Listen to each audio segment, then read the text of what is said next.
News, వాస్తవాల ప్రతిబింబం. నమస్తే, welcome to be news. నేను మీ శ్రీలత. ముందుగా హెడ్లైన్స్. కేంద్రపాలిత ప్రాంతమైన యానాంలో పుదుచ్చేరి అర్బన్ డెవలప్మెంట్ ఏజెన్సీ వారు యానాం మున్సిపాలిటీ ఆధ్వర్యంలో ఈరోజు అంబేద్కర్ నగర్లో గల మున్సిపల్ కళ్యాణ మండపంలో నిర్వహించిన కార్యక్రమంలో స్థానిక ఎమ్మెల్యే గొల్లపల్లి శ్రీనివాస్ అశోక్ పాల్గొన్నారు. కేంద్రపాలిత ప్రాంతమైన యానాంలో పుదుచ్చేరి అర్బన్ డెవలప్మెంట్ ఏజెన్సీ వారు యానాం మున్సిపాలిటీ ఆధ్వర్యంలో ఈరోజు అంబేద్కర్ నగర్లో గల మున్సిపల్ కళ్యాణ మండపంలో నిర్వహించిన కార్యక్రమంలో స్థానిక ఎమ్మెల్యే గొల్లపల్లి శ్రీనివాస్ అశోక్ పాల్గొన్నారు. అనంతరం ఎమ్మెల్యే గొల్లపల్లి మాట్లాడుతూ యానాంలో గత కొన్ని సంవత్సరాలుగా నిలిచిపోయిన డ్వాక్రా రుణాల కోసం గత ఎన్నికల్లో నేను మహిళలకు హామీ ఇచ్చిన విధంగానే గడిచిన 3 అసెంబ్లీ సమావేశాల్లో కూడా డ్వాక్రా రుణాలను కోసం చర్చలు చేయడం జరిగింది. ఎన్నికల్లో ఓట్ల కోసం డ్వాక్రా రుణాలను మాఫీ చేస్తామని చెప్పడం లాంటి మహిళను మోసం చేయడం నాకు చేత కాదు. అదేవిధంగా ప్రభుత్వం మంచి మనసుతో రుణాలు మాఫీ చేస్తే అందరికన్నా ముందుగా నేను సంతోషిస్తానని, ప్రతి ఒక్క గ్రూప్ వారు తీసుకున్న రుణాలు క్రమం తప్పకుండా మీకు ప్రతి గ్రూపుకు ఇప్పుడు ఇస్తున్న 10 లక్షల రూపాయలు రుణాలు 20 లక్షల రూపాయలు ఇచ్చేలా ప్రభుత్వంతో చర్చలు జరిపి మీకు అండగా ఉంటానని సభాముఖంగా తెలియజేస్తున్నానన్నారు. సుమారు 400 డ్వాక్రా గ్రూపులు గాను ప్రతి గ్రూపుకి ఎమ్మెల్యే గొల్లపల్లి చేతుల మీదుగా చెక్కులు మరియు ప్రభుత్వ ఉత్తర్వు పత్రాలు అందజేయడం జరిగింది. అనంతరం యానాంలో ఉన్న బ్యాంక్ మేనేజర్లు అందరినీ ఎమ్మెల్యే గొల్లపల్లి శ్రీనివాస్ అశోక్ సత్కరించడం జరిగింది. ఈ కార్యక్రమంలో director and project director Shri Sakthivel, Yanam ప్రాంతీయ పరిపాలన అధికారి R Muniswamy, project officer Shrimati Jayanthi మరియు ఇన్ఛార్జి municipal commissioner Kandavalli Ramakrishna, ACO Ramana, Gopi మరియు యానాంలో ఉన్న అన్ని ప్రముఖ బ్యాంక్ మేనేజర్లు పాల్గొన్నారు.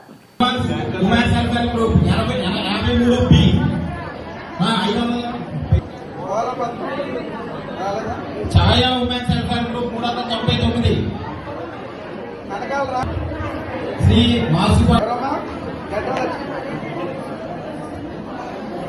వ్యాపారి Ravanya Prem Jyothi women self group 115B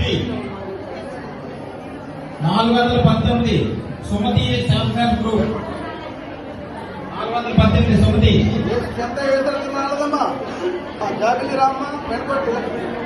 Sindhu women self group 408 నంత రావుతారు.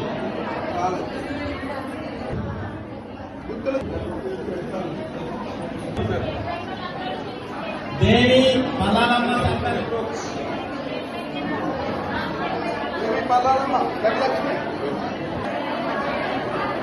64 Sri Sai Durga women self group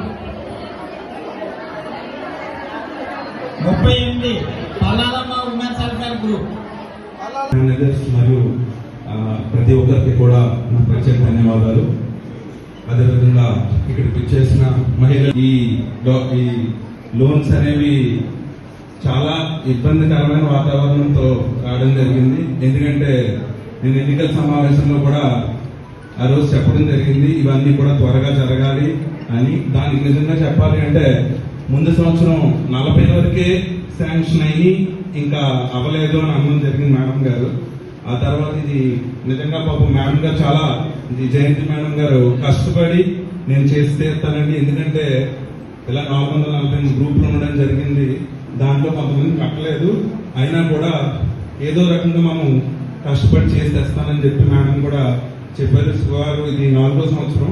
ఇప్పుడు రావడం లేట్ అయినా కూడా ప్రతి ఒక్కరికి కొంచెం ఆ పొదుపు వెంటనే కట్టేసిన వాళ్ళకి ఇబ్బంది లేదు. ఇప్పుడు 400 మందికి వెంటనే శాంక్షన్ అవ్వడం కూడా ఎంతో ఆనందంగానే ఉంది. ఎందుకంటే ఈ కార్యక్రమం సుమారు ఒక గెలిచిన వెంటనే 1-2 సంవత్సరాల్లో పెట్టుకుంటే మేము కూడా ఇచ్చిన మాటని పూర్తిగా వెంటనే చేసినట్టు ఉండేది. కాకపోతే కొంచెం లేట్ అయినా కూడా కొన్ని కరోనా కారణం వల్ల కొంతమంది ఇబ్బంది పడ్డారు, పనులు అవి లేక. కానీ ఇప్పుడు కూడా టైంకి మీ అందరికీ కూడా లోన్లు అన్ని కూడా బ్యాంక్ వాళ్ళందరూ కూడా సహకరిస్తున్నారు. కాబట్టి ప్రతి ఒక్కరికి కూడా మనం ధన్యవాదాలు చెప్పుకోవాలి. ఎందుకంటే మనం అందరూ కూడా కంపేర్ చేసుకునేది పక్కన ఆంధ్ర రాష్ట్రం ఉంది, అలాగే వాళ్ళకి ఎలా పడుతున్నాయి మనకి అలాగే పడిపోవాలని మన ప్రతి ఒక్క తల్లి కూడా అనుకుంటుంది. కాకపోతే ఉన్న పరిస్థితులు ఏంటి అంటే మనం ఇది నిజంగా ఒకప్పుడు మంచి స్కీమే స్టార్ట్ చేయడం, కానీ ఈ సెంట్రల్ గవర్నమెంట్ వాళ్ళు ప్రతిసారి కూడా ఒప్పుకోవట్లేదని చెప్పారు మేడం గారు కూడా. దాన్ని మేడం కూడా చాలా సహకరించారు. ఈ నిజంగా చెప్పాలంటే మీరందరూ కూడా ఈ స్కీమ్ ని ఎప్పటికప్పుడు ఎవరో వచ్చి ఏదో గవర్నమెంట్ వచ్చింది మాఫీ చేసేస్తాయి లేకపోతే తీసేస్తాయని చెప్పడం అనేది అబద్ధమే. అలాంటి నిజంగా జరిగితే మంచిదే. ఏదో ఎలక్షన్ లో హామీలు ఇచ్చేసినంత వరకు లేకపోతే గెలిపించమని కోరికలు కోరినంత వరకు చాలా బాగానే ఉంటున్నాయి. కానీ అటువంటి జరిగినాయో లేదో మీ గుండెల మీద చేసుకుంటే మీకే సమాధానం దొరుకుతుంది. నేను అటువంటి అయితే చెప్పే ఉద్దేశం లేదమ్మా. ఎందుకంటే వాస్తవాలు మాట్లాడుకోవాలి. ఏదైనా బొమ్మలు ఎక్కి లేకపోతే సంతకాలు ఎక్కడికైనా తిరిగి ఏదైనా బతికినాడో లేకపోతే ఎవరి చుట్టూనో చేయించుకునే పరిస్థితి అయితే లేదు. ఈ రోజు కూడా రమణ గారు ఎంతో నన్ను ఒక 20-30 సార్లు సార్ ఇప్పటికే నన్ను ఇబ్బంది పెడుతున్నారు. ప్రతి ఒక్కరు కూడా నా దగ్గరికి వచ్చి మీరు ఏదో రకంగా అని చెప్పి ఇప్పటికప్పుడు మీరు వెళ్ళి కలవాలి అని చెప్పి మేడం గారిని కూడా డిపార్ట్మెంట్ ని కూడా వెళ్ళి కలిసి ఏదో రకంగా చేసి తీసుకురావాలని చెప్పి చెప్పారు. దాన్ని కూడా రామన్ గారు కూడా పూర్తిగా నన్ను ఇబ్బంది పెట్టి ఈ పని అయ్యేలా చేశారు. కాబట్టి ఆయన కూడా పూర్తిగా డిపార్ట్మెంట్ వాళ్ళందరికీ కూడా నా దగ్గర రావడం జరిగింది. ఆ రోజు అందరూ కూడా పూర్తిగా సహకరించారు. మీరు అందరూ కూడా ఇటువంటి ఏదన్నా కూడా నేను ఒకటే కోరుకునేది, మీరు కడుతూ కొట్టి ఉంటే ప్రభుత్వాలు 5 లక్షలు 10 లక్షలు చేశారు, 15 లక్షలది 10 లక్షలు 15 లక్షలు లేకపోతే 20 లక్షలు కూడా చేసే పరిస్థితి వస్తుంది.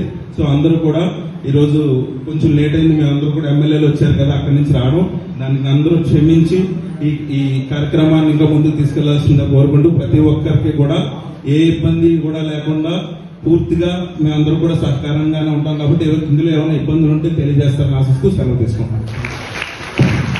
కాకినాడ జిల్లా ముమ్మడివరం నియోజకవర్గం తాళ్లరేవు మండలం పోలేకూరు పారింది నీటి సంఘం అధ్యక్షులుగా రెండవసారి రైతులంతా ఏకమై ఏకగ్రీవంగా తెలుగుదేశం పార్టీ సీనియర్ నాయకుడు అల్లూరి రామకృష్ణంరాజును ఎన్నుకున్నారు. కాకినాడ జిల్లా ముమ్మడివరం నియోజకవర్గం తాళ్లరేవు మండలం పోలేకూరు పారింది నీటి సంఘం అధ్యక్షులుగా రెండవసారి రైతులంతా ఏకమై ఏకగ్రీవంగా తెలుగుదేశం పార్టీ సీనియర్ నాయకుడు అల్లూరి రామకృష్ణంరాజును ఎన్నుకున్నారు. ఈ సందర్భంగా రెండవసారి రైతులంతా ఆయన్ను ఎన్నుకున్నందుకు రామకృష్ణరాజు మీడియా సమావేశంలో మాట్లాడుతూ, మొదటిసారి నీటి సంఘం అధ్యక్షులుగా ఎన్నుకున్న సమయంలో శాసనసభ్యులు దాట్ల సుబ్బరాజు సహకారంతో ఎన్నో అభివృద్ధి పనులు నిర్వహించామని, అదేవిధంగా రెండవసారి రైతులు నన్ను కోరుకున్నందుకు మరింత అభివృద్ధి ఎమ్మెల్యే దాట్ల సుబ్బరాజు వారి సహకారంతో చేస్తానన్నారు. ఎన్నుకున్న వారికి సహకరించిన నాయకులు, కార్యకర్తలు, అభిమానులు కృతజ్ఞతలు తెలిపారు.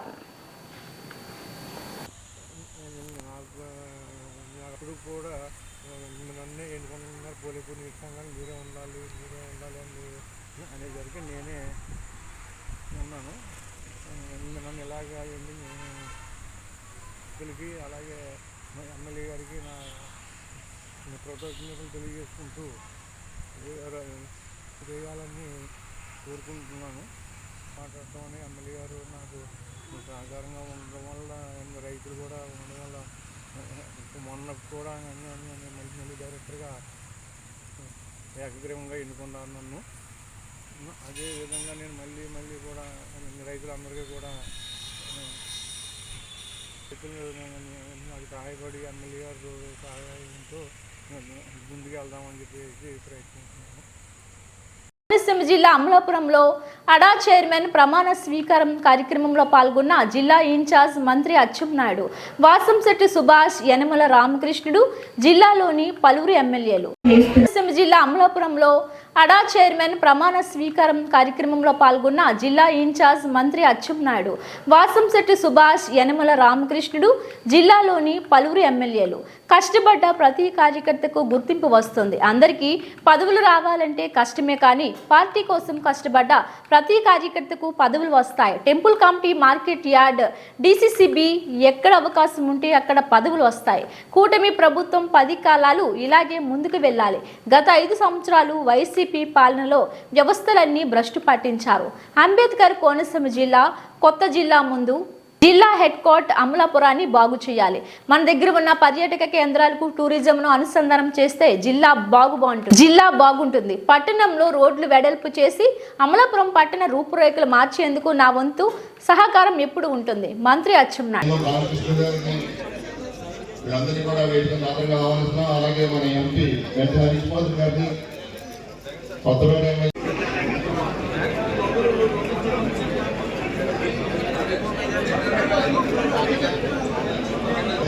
ఫ్లైట్స్ ఉన్నాయి, కూర్చోండి. లాస్ట్లో వదిలిగా ఆయన కలిపిగా ఇక్కడ స్టేజ్ మీద ఎవరు నిల్చోవద్దు. అందరూ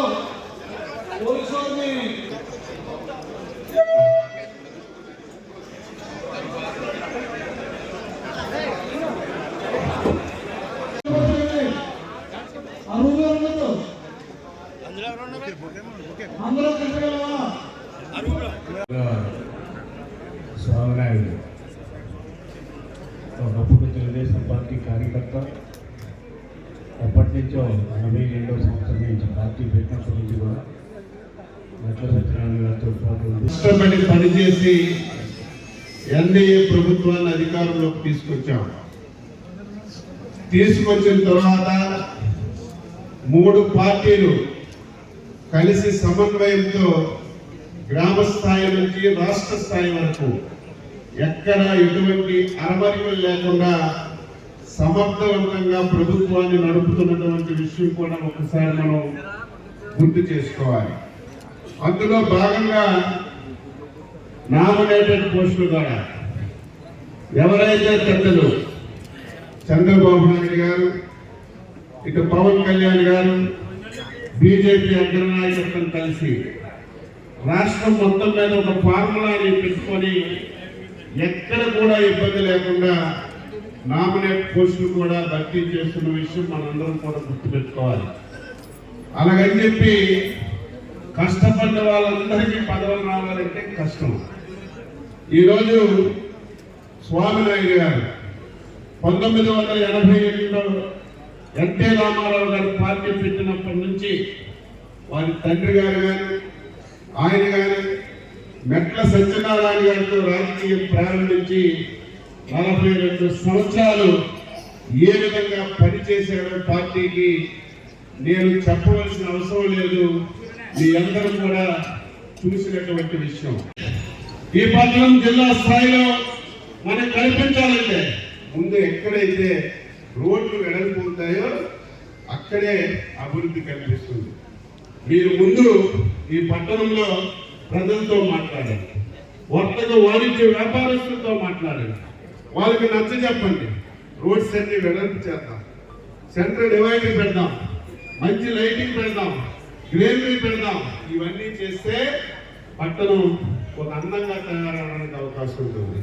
ఎవరైనా జిల్లా హెడ్ క్వార్టర్ వస్తే చంద్రబాబు నాయకత్వంలో ఎన్డీఏ ప్రభుత్వ ఆధ్వర్యంలో అమలాపురం చేంజ్ అయ్యింది, డెవలప్మెంట్ జరిగిందని ప్రతి ఒక్కరూ చెప్పుకునే విధంగా దీనికి తయారు చేయాలి.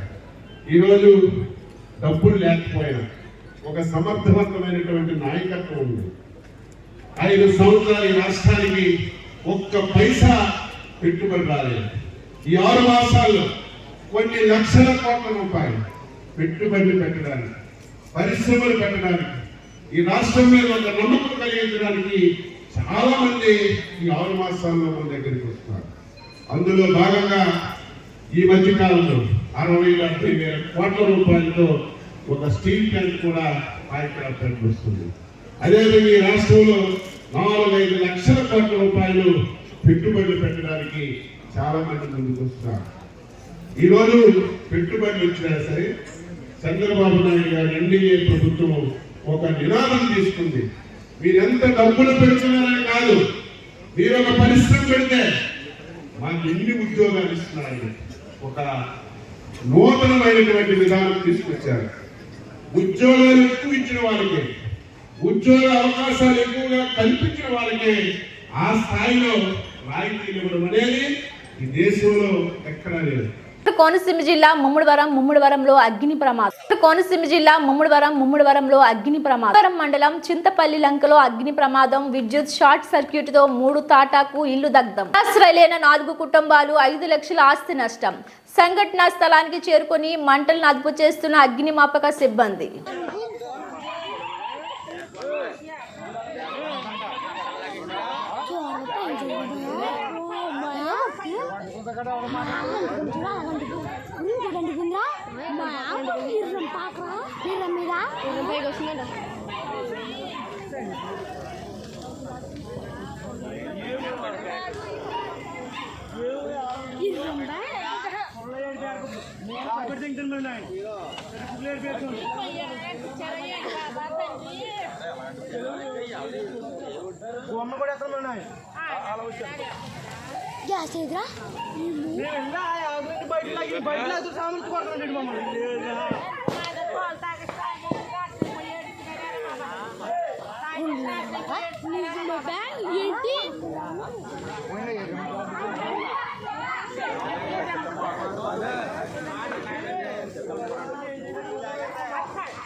అంబేద్కర్ కోనసీమ జిల్లా కొత్తపేట ఎమ్మెల్యే బండారు సత్యానందరావుతో కలిసి కోనసీమ తిరుమల వాడపల్లి వెంకటేశ్వర స్వామి వారిని దర్శించుకున్న టీడీపీ పొలిట్ బ్యూరో సభ్యులు యనమల రామకృష్ణుడు.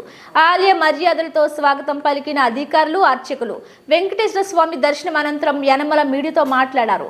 ఈ కలియుగంలో వెంకటేశ్వర స్వామిపై భక్తులు ఎక్కువ నమ్మకం పెట్టుకున్నారు అనడానికి వాడపల్లి దేవస్థానం ఒక నిదర్శనం. 7 శనివారాలు చేయడమే కాకుండా వేలాది మంది భక్తులకు అన్నదానం ఏర్పాటు చేయడం కూడా అభినందనీయం. ఆలయ నిర్వాహకులు ఏదో చేస్తున్నామని కాకుండా భక్తితో నిస్వార్థంగా సేవ చేస్తే ఆలయాలు అభివృద్ధి చెందుతాయనడానికి వాడపల్లి దేవస్థానం నిదర్శనం. అంబేద్కర్ కోనసీమ జిల్లా కొత్తపేట ఎమ్మెల్యే బండారు సత్యానందరావుతో కలిసి కోనసీమ తిరుమల వాడపల్లి వెంకటేశ్వర స్వామి వారిని దర్శించుకున్న టీడీపీ పొలిట్ బ్యూరో సభ్యులు యనమల రామకృష్ణుడు. ఆలయ మర్యాదలతో స్వాగతం పలికిన అధికారులు, అర్చకులు. వెంకటేశ్వర స్వామి దర్శనం అనంతరం యనమల మీడియాతో మాట్లాడారు. ఈ కలియుగంలో వెంకటేశ్వర స్వామిపై భక్తులు ఎక్కువ నమ్మకం పెట్టుకున్నారు అనడానికి వాడపల్లి దేవస్థానం ఒక నిదర్శనం. 7 శనివారాలు చేయడమే కాకుండా వేలాది మంది భక్తులకు అన్నదానం ఏర్పాటు చేయడం కూడా అభినందనీయం. ఆలయ నిర్వాహకులు ఏదో చేస్తున్నామని కాకుండా భక్తితో నిస్వార్థంగా సేవ చేస్తే ఆలయాలు అభివృద్ధి చెందుతాయనడానికి వాడపల్లి దేవస్థానం నిదర్శనం. ఈ కలియుగంలో ఇప్పుడు ఉన్నటువంటి యుగంలో, నడుస్తున్నటువంటి యుగంలో వెంకటేశ్వర స్వామి మీద ప్రజలు ఎక్కువ ఆశలు పెట్టుకున్నారనేటువంటి ఈ భక్త సమాజం, గుళ్ళో ఉండేటువంటి సమాజం చూస్తే మనకు అర్థమవుతుంది. రెండవది, శనివారం 7 వారాలు శనివారం చేయడమే కాకుండా అన్నదానం కూడా వచ్చిన వాళ్ళకి వేల సంఖ్యలో వచ్చినప్పుడు కూడా అన్నదానం చేస్తున్నందుకు ఈ దేవస్థాన నిర్వాహకులను మనస్ఫూర్తిగా అభినందించు. ఇది మరింత అభివృద్ధి చెందాలి. భగవంతుడు ఉన్న చోట అభివృద్ధి చెందుతూ ఉంటుంది ఇప్పుడు కూడా. అంటే ఈ ప్రాంతం కూడా బాగా కోనసీమ ప్రాంతం, బాగా రిచ్ ఏరియా కూడా. అదేవిధంగా ఈ యొక్క మనం చూస్తే నిర్వాహకులు అనేటువంటిది చాలా ఇంపార్టెంట్. నిర్వాహకులు ఎప్పుడు కూడా నిస్వార్థంగా వాళ్ళు సేవ చేయాలి. నిర్వహిస్తున్నాం, మేనేజ్మెంట్ చేస్తున్నాం అనే కాకుండా భక్తితోటి సేవ చేస్తూ ఉంటే అది ఇంకా బాగా అభివృద్ధి చెందుతాయి. అది నిరూపణ ఇక్కడ జరిగినట్టుంది. బహుశా ఎంచేతంటే గత 14 సంవత్సరాల నుంచే 15 సంవత్సరాల నుంచి కాకినాడ జిల్లా తాళరేవు మండలం ఇంజరం గ్రామ పంచాయతీలో బుధవారం రెవెన్యూ సదస్సు నిర్వహించారు. ఇంజరం గ్రామ పంచాయతీ సర్పంచ్ ముద్దున వెంకట శివరామ ప్రసాద్ అధ్యక్షతన రెవెన్యూ సదస్సు జరిగింది. ఈ సందర్భంగా సర్పంచ్ ప్రసాద్ మాట్లాడుతూ భూముల రీసర్వే కారణంగా పలువురు భూ యజమానులకు పలు ఇబ్బందులు వచ్చాయన్నారు. ఆయా సమస్యలను ఈ సదస్సులో ఫిర్యాదు చేసుకోవాలని సూచించారు. డిప్యూటీ తహసీల్దార్ సూరిబాబు మాట్లాడుతూ రెవెన్యూ సమస్యలతో పాటు ఇతర సమస్యలకు సంబంధించిన అర్జీలను కూడా స్వీకరిస్తున్నట్లు తెలిపారు. పలు సమస్యలకు సంబంధించి 15 అర్జీలు వచ్చినట్లు డీటీ తెలిపారు. ఈ కార్యక్రమంలో నాయకులు వీరపండు, వల్లు రాజాబాబు, సర్వేయర్ షఫీవుల్లా, రెవెన్యూ సిబ్బంది. కాకినాడ జిల్లా తాళరేవు మండలం ఇంజరం గ్రామ పంచాయతీలో బుధవారం రెవెన్యూ సదస్సు నిర్వహించారు. ఇంజరం గ్రామ పంచాయతీ సర్పంచ్ ముద్దున వెంకట శివరామ ప్రసాద్ అధ్యక్షతన రెవెన్యూ సదస్సు జరిగింది. ఈ సందర్భంగా సర్పంచ్ ప్రసాద్ మాట్లాడుతూ భూముల రీసర్వే కారణంగా పలువురు భూ యజమానులకు పలు ఇబ్బందులు వచ్చాయన్నారు. ఆయా సమస్యలను ఈ సదస్సులో ఫిర్యాదు చేసుకోవాలని సూచించారు.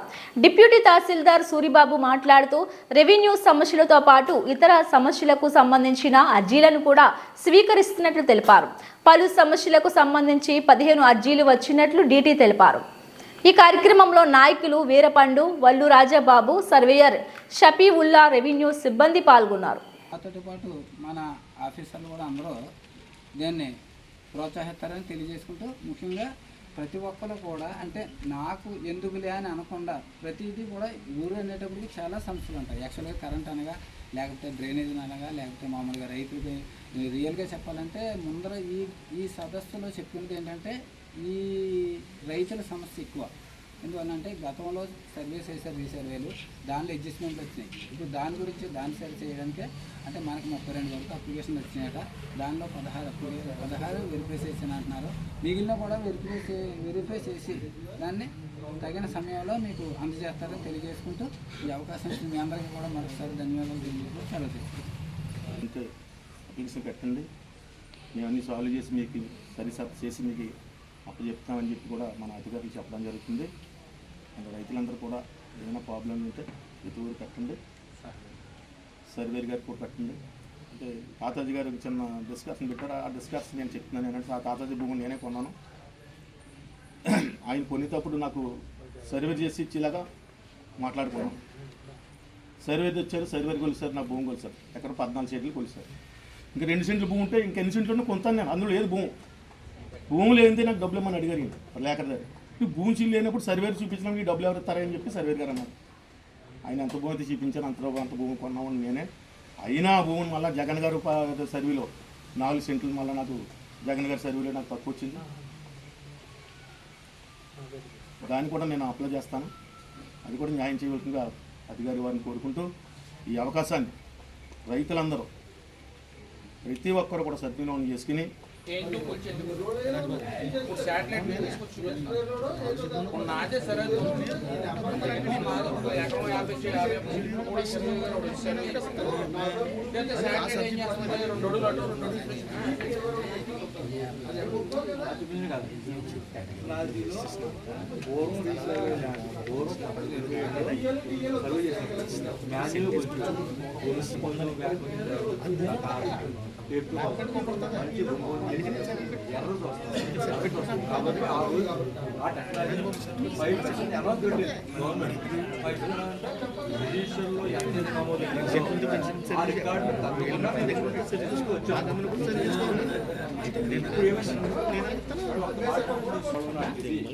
ఆ డిఫరెన్స్ రావడం వల్ల 5% ప్రస్తుతం తిరిగి వచ్చింది. టోటల్గా ఈ విలేజ్ 11 తగ్గింది. టెక్నాలజీ మనం అప్డేట్ అవుతున్నాం. ఎక్స్టెంట్ కోసం కాకపోయినా ఫర్దర్గా మనం అప్డేట్ అవుతున్నాం టెక్నాలజీ పరంగా. ఈ గ్రామ సభకు అధ్యక్షత వహించవలసిందిగా మా గ్రామ సర్పంచ్ గారిని కోరుతూ వేదిక మీద ఉన్న మీ పెద్దలకి, మా సర్వేర్ గారికి, పాత్రికేయ మిత్రులు, ఈ సభకు వచ్చిన ప్రజలందరికీ నమస్కారం. మనం గత నెలలో ఇదే వేదిక మీద ఒక సభ నిర్వహించుకున్నాం. రెవెన్యూ గ్రామ సభలు, రీసర్వే గ్రామ సభలని నిర్వహించుకున్నాం మనం ఇదే గ్రామ సభలో, ఇదే వేదిక మీద. అప్పట్లో ఏం చేసామంటే మనం గతంలో ప్రభుత్వం నిర్వహించిన రెవెన్యూ రీసర్వేలో భాగంగా 9 గ్రామాలు, అంటే మనకు మొన్న 13 రెవెన్యూ గ్రామాల్లో 9 గ్రామాల్లో మనం రెవెన్యూ రీసర్వే నిర్వహించుకోవడం జరిగింది.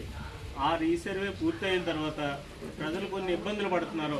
రీసర్వే జరిగిన తర్వాత ల్యాండ్ విషయంలో అంటే కొన్ని సర్వే నెంబర్లో కరెక్షన్ కానీ, లేదంటే ఎక్స్టెంట్ వేరియేషన్లో 1 సెంటు ప్లస్లు మైనస్లు, లేదంటే నా బదులు వేరే పేర్లు రావడం, ఇలాంటి ప్రాబ్లమ్స్ వచ్చిన వల్ల ఆ ప్రాబ్లమ్స్ అన్నీ సాల్వ్ చేయడం కోసం అని చెప్పి గతంలో మనం రీసర్వే గ్రామ సభలు ఏర్పాటు చేసుకుని ప్రజలందరి దగ్గర నుంచి, రైతుల దగ్గర నుంచి మనం దరఖాస్తులు తీసుకుని మ్యాక్సిమం ఇప్పుడు వచ్చినంత వరకు ఇక్కడ 32 రీసర్వేలో 32 అప్లికేషన్లు వచ్చాయి మనకి.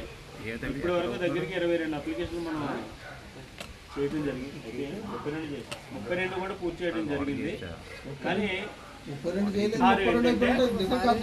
కాదండి, ఒకటి చేసుకున్న సమస్యలు రెవెన్యూకి అయితే మేము ఎంక్వైరీ చేసి పరిష్కరిస్తాం, లేదు అదర్ డిపార్ట్మెంట్కి సంబంధించింది అయితే ఆ డిపార్ట్మెంట్కి పంపించి వాళ్ళ చేత ఎంక్వైరీ చేయించి మీ సమస్య పరిష్కారం అయ్యేలా చూస్తాము అని చెప్పడం జరిగింది.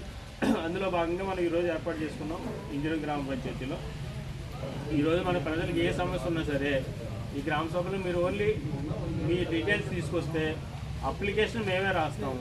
రాసి ఆ సమస్య ఎన్ని రోజుల్లో పరిష్కారం అవుతుందన్నది కూడా మీకు చెప్పడం జరుగుతుంది. మీకు మళ్ళీ విచారణకు వస్తారు. విచారణ చేసిన తర్వాత మళ్ళీ మీకు ఎండార్స్మెంట్ ఇస్తాం.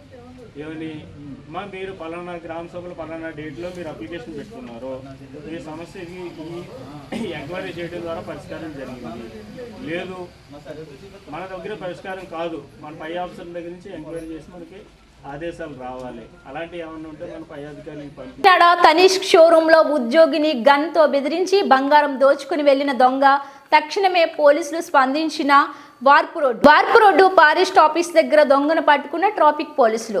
దొంగ నుండి బంగారం, గన్ స్వాధీనం చేసుకున్న గన్ డమ్మీ గన్ గా గుర్తించిన పోలీసులు. దొంగను 1 టౌన్ పోలీస్ స్టేషన్ కు తరలింపు. తనిష్క్ షోరూమ్ లో ఉద్యోగిని గన్ తో బెదిరించి బంగారం దోచుకుని వెళ్లిన దొంగ తక్షణమే పోలీసులు స్పందించిన వార్పు రోడ్డు ఫారెస్ట్ ఆఫీస్ దగ్గర దొంగను పట్టుకున్న ట్రాఫిక్ పోలీసులు. దొంగ నుండి బంగారం, గన్ స్వాధీనం చేసుకున్న గన్ డమ్మీ గన్ గా గుర్తించిన పోలీసులు. దొంగను 1 టౌన్ పోలీస్ స్టేషన్ కు తరలింపు.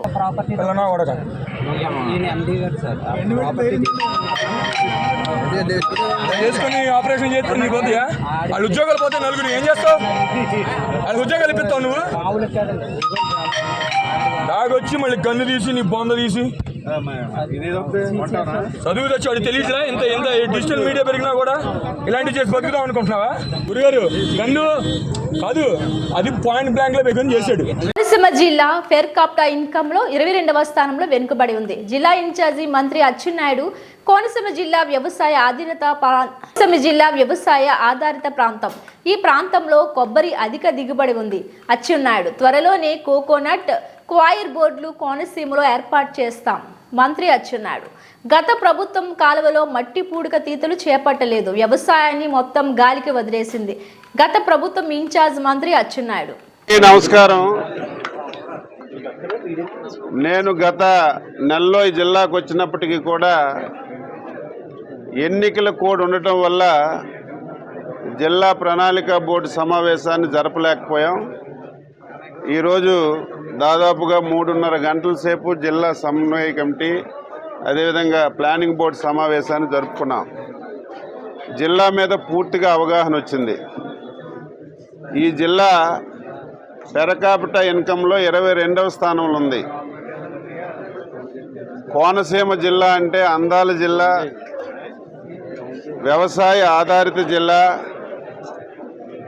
కోకోనట్స్ బాగా ఉన్నటువంటి జిల్లా, అదేవిధంగా ఆక్వాకల్చర్ ఎక్కువగా ఉన్నటువంటి జిల్లా. అన్ని అవకాశాలు ఈ జిల్లాకు ఉన్నప్పటికీ కూడా పెర్ కాపిటా ఇన్కంలో ఈరోజు మనం చాలా తక్కువగా ఉన్నాం.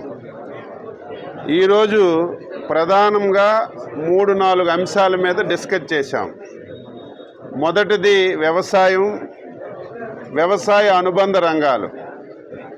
3.5 లక్షల ఎకరాల్లో వరి పండిస్తున్నారు. ఖరీఫ్ అయితే టోటల్గా వర్షాల వల్ల కానీ అదేవిధంగా డ్రైన్స్ కానీ పూర్తిగా పూడికిపోవడం వల్ల ప్రతి సంవత్సరం మొత్తం ఖరీఫ్లో వ్యవసాయం అంతా కూడా ముంపుకు గురై రైతులు తీవ్రంగా నష్టపోతున్నారు. దాన్ని మనం గుర్తించాం. అదేవిధంగా దానికి ప్రత్యామ్నాయంగా రబీలో అదేవిధంగా ప్రభుత్వం నుంచి అన్ని విధాల ఎరువులు కానీ విత్తనాలు కానీ అన్ని విధాల సహకారం చేసి రబీలో ఈ ముంపు నుంచి కొంత తప్పించుకొని ఎక్కువ ఈల్డింగ్ రావడానికి అవకాశం ఉంది. కాబట్టి ఖరీఫ్లో వచ్చినటువంటి నష్టాన్ని రబీలో పోర్చడానికి ఈ సంవత్సరం ఖరీఫ్లో ఎన్ని వేల హెక్టార్లలో వ్యవసాయం చేశామో అంతే స్థాయిలో చేసి ఇక్కడ రైతుకి ఆదాయం తీసుకురావడానికి ప్రయత్నం చేయడానికి నిర్ణయం చేశాం. దీంతో పాటుగా కోకోనట్ ఉంది. ఆశ్చర్యం ఏంటంటే కోనసీమ కోకోనట్కి ప్రసిద్ధి. ఇక్కడ కోకోనట్ బోర్డు ఇక్కడ లేదు. కోకోనట్ నుంచి ఏదైతే ఫుడ్ ప్రాసెసింగ్ యూనిట్ పెట్టి దానికి అవసరమైనటువంటి కార్యక్రమాలు చేయాలో అవి కూడా చేయలేదు. అందుకే కలెక్టర్ గారికి చెప్పాం, ఇమీడియట్గా లేఖ రాసి కోకోనట్ బోర్డు ఇక్కడ తీసుకురావడం, రాజమండ్రిలో ఉన్నటువంటి కాయిల్ బోర్డు కూడా ఇక్కడ తీసుకురావడం చేస్తే ఇక్కడే ఫుడ్ ప్రాసెసింగ్ యూనిట్ ఎంఎస్ఎంఈలో కోకోనట్కి 1-2 ప్లేసుల్లో తీసుకురాగలిగితే కోకోనట్లో వచ్చినటువంటి అన్నింటినీ మనం మార్కెటింగ్ చేసుకోగలిగితే ఈరోజు 6 రూపాయలకి కోకోనట్ అమ్ముతున్నారు. ఈ విధంగా మనం ఎంఎస్ఎంఈ ద్వారా ఫుడ్ ప్రాసెసింగ్ యూనిట్ ఒకటి పెట్టగలిగితే కోకోనట్కి సంబంధించి భారీ ఆదాయం సమకూర్చడానికి అవకాశం ఉంటుంది. దాని మీద కూడా డిస్కస్ చేశాం. ముఖ్యంగా ఇరిగేషన్, ఇది అత్యంత ప్రాధాన్యత కలిగినటువంటి శాఖ. 5 సంవత్సరాలు ఈ శాఖను పూర్తిగా తాళం వేసేశారు. ఇప్పుడే ఇసుక మీద ఎక్కువసేపు డిస్కస్ చేశాం.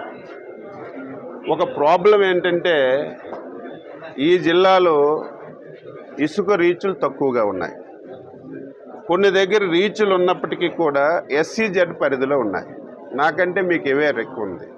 ఎస్సీజెడ్ పరిధిలో ఎవరం కూడా ఇసుక తవ్వడానికి లేదు. ఏవైతే ఎగ్జిస్టింగ్ రీచ్లు ఉన్నాయో 15 రీచ్లకి ఈసీ పెర్మిషన్ గురించి పంపించాం. అందులో 8 రీచ్లకి ఈసీ పెర్మిషన్స్ వచ్చాయి. ఆపరేషన్ ఇది ఉచిత ఇసుక, 100కి 1000% ఉచిత ఇసుక. ఎక్కడ ప్రభుత్వంకి ఒక పైసా కూడా రాదు, రావాల్సిన అవసరం లేదు. ఎవరైతే ఇసుక అక్కడ లోడింగ్ చేస్తారో, ఆపరేషన్ చేస్తారో దానికి ఒక మెట్రిక్ టన్నుకి మ్యాక్సిమం 110 రూపాయలు. అక్కడ ర్యాంప్ మెయింటైన్ చేయడానికి ఒక 100 రూపాయలు. ఇవి తప్ప, ఈ 2 తప్ప ట్రాన్స్పోర్టేషన్ తప్పదు. అది ట్రాన్స్పోర్టేషన్ కూడా ప్రభుత్వం పెట్టదు. ఈ 2 తప్ప ట్రాన్స్పోర్టేషన్ ఎవరైతే వస్తారో వాళ్ళు కట్టుకోవాలి. అయితే దానికి రీచ్లు సరిగా లేకపోవటం వల్ల, అన్ని రీచ్లు ఆపరేషన్ కాకపోవడం వల్ల ఇబ్బందులు వచ్చాయి. ఇమీడియట్గా 8 రీచ్లు అన్ని పెర్మిషన్స్ వచ్చి ఆపరేషన్ సిద్ధంగా ఉన్నాయి. రేపెల్లుండి నుంచి 8 రీచ్లు స్టార్ట్ చేయమని చెప్పాం. ఇంకొక వారం రోజుల్లో సెమీ మెకనైజ్డ్ రీచ్లు కూడా ఇంకొన్ని వస్తున్నాయి.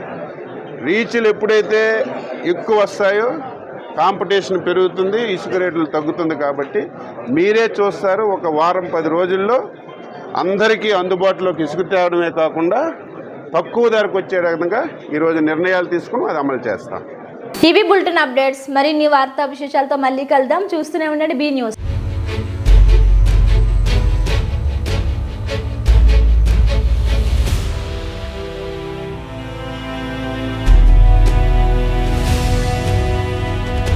బీ న్యూస్, వాస్తవాల ప్రతిబింబం.